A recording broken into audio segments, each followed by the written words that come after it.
Pitch Astronanny. We were working on the augmented situational awareness system. The problem we were trying to solve is comes down to three key principles: tracking, assessment, and notification. We solved this with a database that keeps track of hazardous materials on the space station and catalogs their locations, so that astronauts can be notified if they move into the sphere of influence of one of these hazards. The problem is, in space, astronauts may not have the same sort of situational awareness you have here on Earth. They have 6 degrees of freedom to move in, and they can't control them all the time. In addition, they're always in this hazardous environment. They're always floating past all these hazard labels, so a sense of familiarity develops, and they may not always notice where the hazard labels are. So what we decided to do was create a searchable database that would catalog hazards with their vital location, and would also give warnings when incompatible hazards were stored near each other, and proximity alerts for astronauts who were in the sphere of influence of one of these hazards. This is just a short demo. So this demo video demonstrates the tool we built on how it will work. So in this case, the laptop and its webcam represent a storage location on the spaceship, which is being watched by a nearby camera. Initially, there is no high-level hazard stored in this location, so an astronaut is able to move onto the webcam, onto the camera, without generating a warning. Subsequent to this, the astronaut is able to scan the item into the database using image recognition database entry, which uses the warning labels that are currently on hazardous items on the ISS. We scan both the item type, in this case a radiation hazard, the level, in this case a level 3 hazard, and then a pictogram that tells the database what location this item is being stored at. And you can do this procedure when you're storing an item into the location or when you're checking it out of that location.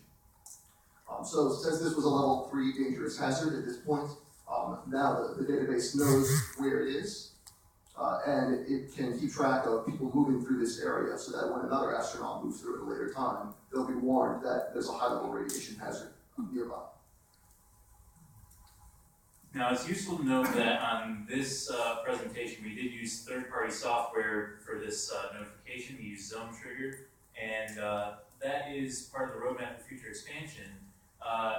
The scanning and alerts for mobile device, that functionality already exists. There are apps that do that for home monitoring. And the plan in the future is to completely remove the need for human input using real-time video analytics, which is included in that sort of home monitoring technology. Any questions?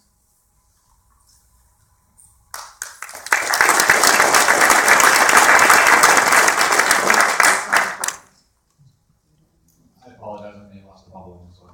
So the webcams are the webcams we already have installed on the ISS, or it's the smartphone that's So ideally, keyboard? the ideal use of the system would be that the astronaut would use a handheld camera to scan the items when they're doing storage, and then the cameras located in the rooms of the space station would then be the ones that watch for movement in the area of high-level hazards. And then how does the alert come across then? So in that case, the alert should ideally send some sort of text message or buzz either to a phone or a device worn by the astronauts moving through the area.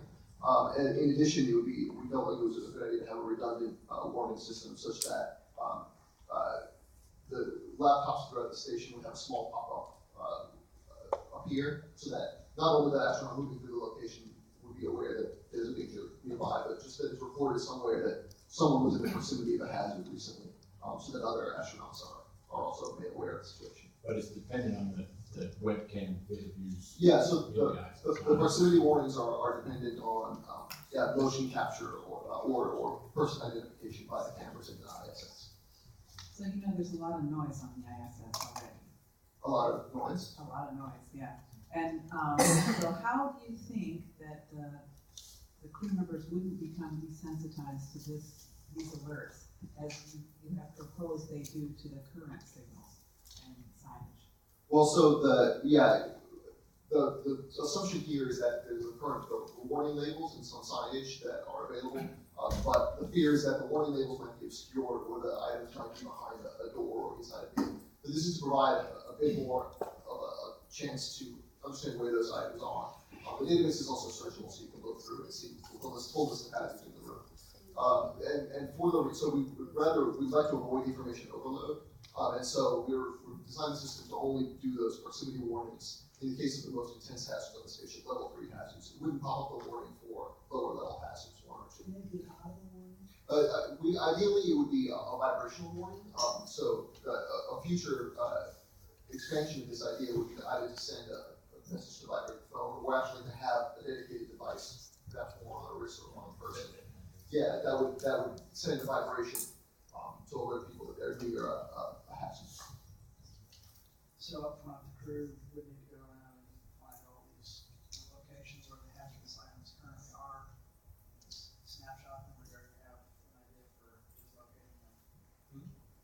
Block up front, walk the crew to locate the hazards.